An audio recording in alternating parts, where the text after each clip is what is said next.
नमस्कार विद्यार्थी मित्रांनो, मी आदित्य गवळी स्वागत करतोय आपलं टुवर्ड्स ॲग्रिकल्चर या आपल्या यूट्यूब चॅनलमध्ये. मित्रांनो, जवळपास आपली जी ॲडमिशन प्रोसेस आहे BSc ॲग्रिकल्चरची ती आता फायनल मेरिट लिस्टवरती येऊन ठेपलेली आहे आणि लवकरच आता 7 ते 8 तारखेला आपल्याला कॉलेजेस ॲड करायचे आहे. तर या ठिकाणी बऱ्याच विद्यार्थ्यांना डाऊट असतात की प्रेफरन्स कसे टाकायचे, त्याबद्दल काही टिप्स पॉईंट्स वगैरे. तर या व्हिडिओमध्ये आपण तुम्हाला प्रेफरन्स टाकण्याबद्दल काही प्रो टिप्स सांगणार आहोत. त्या तुम्ही यूज करून नक्कीच चांगले प्रेफरन्स टाकू शकता. मित्रांनो, यासाठी जर प्रेफरन्स टाकायला तुम्हाला काही अडचण वगैरे येत असेल तर आपली टुवर्ड्स ॲग्रिकल्चर कन्सल्टन्सी आहे. यामध्ये आपल्याला जर फक्त प्रेफरन्स लिस्ट हवी असेल तर त्या ठिकाणी 200 रुपये फीस आहे आणि त्यानंतर तुम्हाला जर प्रेफरन्स लिस्ट आणि प्रत्येक राऊंडला कॉलेज टाकून हवे असेल तर त्या ठिकाणी 400 रुपये फीस आहे. मित्रांनो, साहजिक आहे, जर तुम्ही बाहेर प्रायव्हेट कॅफेमध्ये कॉलेज अपलोड करायला गेलात तर त्या ठिकाणी तुमच्याकडून प्रत्येक राऊंडचे 150 ते 200 रुपये चार्ज करतात. त्या ठिकाणी तुम्हाला प्रत्येक राऊंडला 500 ते 600 रुपये तिन्ही राऊंडचे मिळून द्यावं लागतात. तर यासाठी आपण तुमच्यासाठी बेस्ट स्कीम आणलेली आहे की 400 रुपयामध्ये तुम्हाला सगळं प्रत्येक राऊंडचे कॉलेज पण टाकून मिळणार आणि प्रेफरन्स लिस्ट पण तयार करून मिळणार आणि स्पॉट राऊंडला पण मार्गदर्शन भेटणार. हे सगळं या ठिकाणी आपल्या कन्सल्टन्सीमध्ये आहे. आणि ज्या विद्यार्थ्यांनी जॉईन केली नाही त्या विद्यार्थ्यांना एक ॲग्रिकॉस या नात्यानं सपोर्ट म्हणून मी हा व्हिडिओ तुमच्यासाठी बनवतोय आणि प्रेफरन्स लिस्ट संदर्भात काही प्रो टिप्स तुम्हाला सांगतो आहे. तर मित्रांनो, यामध्ये BSc ॲग्रिकल्चरला तुमचं चांगल्यातल्या चांगल्या कॉलेजला नंबर लागणे यासाठी भरपूर बाबी असे कन्सिडर केल्या जातात. यामध्ये नंबर 1ला येते आपलं M कोटा आणि U कोटा. तुमचा कोटा कोणता आहे यावर तुमचं ॲडमिशन कन्सिडर केलं जातं. त्यानंतर तुमचं reservation, caste reservation, special reservation आणि जेंडर रिझर्वेशन, हे 3 रिझर्वेशन्स त्या ठिकाणी आहे. त्यानंतर जर तुमचे टोटल मार्क्स हे सुद्धा त्यामध्ये कन्सिडर केले जातात. त्यामध्ये प्रेफरन्स लिस्ट कशी तयार करायची या ठिकाणी मी एक तुम्हाला काही टिप्स सांगतो, त्या धरून तुम्ही तुमची तयार करू शकता. बरेच विद्यार्थी काय करतात, कॉलेज टाकण्यासाठी आपल्याला लिमिट नसल्यामुळे अनलिमिटेड जे कॉलेज आहे ते टाकत राहतात.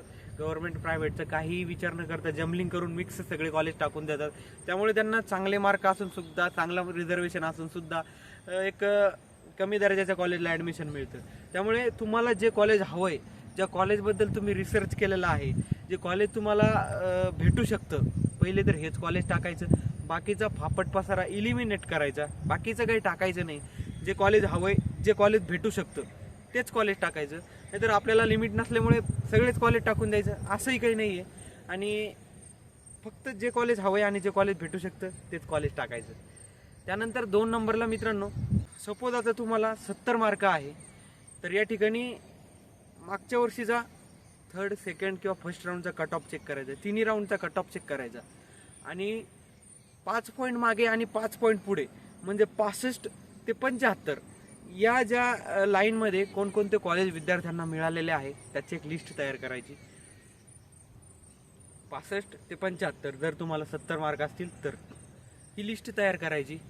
त्या लिस्टमध्ये कॉलेजेसचे ग्रेड काढायचे आणि त्यामध्ये तुम्हाला सिलेक्ट करायचे कोणते कोणते कॉलेजेस भेटू शकतात. जर तुम्हाला 75, मी 5 मार्क मागं का सांगतोय, जर तुम्हाला मागच्या वर्षीच्या तुलनेमध्ये 71 वर सुद्धा कॉलेज नाही मिळालं, 70 वर जे मागच्या वर्षी मिळालं होते नाही मिळालं, तर कमीत कमी 3rd राऊंडपर्यंत तुम्हाला 70च्या खालचं तरी मिळून जाईल. हा आपला एक सांगण्याचा मूळ हेतू आहे.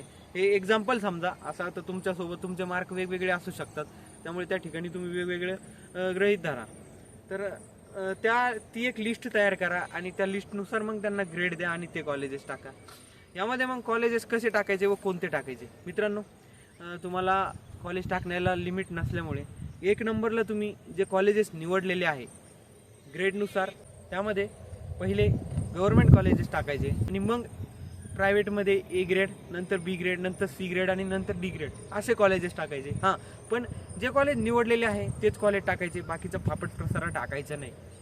त्यानंतर 3 नंबरला येतं आपलं M कोटा आणि U कोटा. आता M कोटा आणि U कोटा जर काय आहे हे बघायचं असेल तर आपल्या चॅनलवर व्हिडिओ आहे, तो डिटेल बघा. पहिले तर तुम्ही ज्या युनिव्हर्सिटीत येता त्या युनिव्हर्सिटीचे गव्हर्नमेंट टाकायचे आणि नंतर बाहेरचे युनिव्हर्सिटीचे गव्हर्नमेंट टाकायचे आणि नंतर प्रायव्हेट टाकायचे. हा एक क्रम त्या ठिकाणी लागू करायचा. पण सर्वप्रथम तुम्हाला तुमच्या युनिव्हर्सिटीचे कॉलेजेस टाकायचे. 70% रिझर्वेशन तुमच्या युनिव्हर्सिटीत असतं. त्यामुळे पहिले तुमच्या युनिव्हर्सिटीतले कॉलेजेस टाकायचे. त्यानंतर 4 नंबरला जे कॉलेजेस हाय कट ऑफला ॲडमिशन देतात ते कॉलेजेस आधी टाकायचे आणि नंतर लो कॉलेजेस टाकायचे. म्हणजे कट ऑफनुसार तुम्ही कॉलेजेस टाकायचे, हाय टू लो, आधी हाय नंतर लो लो लो. म्हणजे या ठिकाणी एक तुम्हाला चांगलं कॉलेज मिळण्याचा चान्स वाटतो. आणि जे कॉलेज घ्यायचं आहे तेच कॉलेज टाकायचं, जास्त रिकामी कोणतेही कॉलेज टाकायचं नाही. जे कॉलेज आवडतं, ज्या कॉलेजबद्दल रिसर्च केलेला आहे तेच कॉलेज या ठिकाणी टाकायचं आपण. आणि मित्रांनो, ज्या कॉलेजेसला तुमचं जाणं शक्य आहे तेच कॉलेजेस टाका. म्हणजे अत्यंत नाही म्हणू शकत आपण, पण कमी पण परफेक्ट असेच कॉलेज टाकायचे. जेणेकरून मित्रांनो, आता सपोज एखादा विद्यार्थी आहे मराठवाडा कृषी विद्यापीठ परभणी अंतर्गतचा आणि तो टाकतोय तिकडचे चंद्रपूर, अमरावती, त्यानंतर गडचिरोली या साईडचे कॉलेज. आता त्याला जर तिकडे जाणं शक्य नसेल तर तसा प्रकार तुम्ही करू नका, ते कॉलेजेस टाकू नका. आणि मेन मुद्दा म्हणजे तुम्हाला जर कन्फ्युजन असेल, कमी मार्क असेल आणि गव्हर्नमेंट कॉलेज टाकायचे की नाही, तर मित्रांनो, महाराष्ट्रामध्ये असेही काही गव्हर्नमेंट कॉलेजेस आहे जे कमी मार्कवर सुद्धा ॲडमिशन देतात. तर ते कॉलेजेस बद्दल आपण एक डिटेल व्हिडिओ केलेला आहे. ते कॉलेजेस कोणकोणते आहे, तर त्या ठिकाणी जाऊन तुम्ही तो डिटेल व्हिडिओ बघा, जेणेकरून तुम्हाला प्रेफरन्स लिस्ट तयार करायला अजून मदत होईल. त्या चॅनलला सबस्क्राईब करा आणि व्हिडिओला लाईक आणि शेअर नक्की करा. धन्यवाद.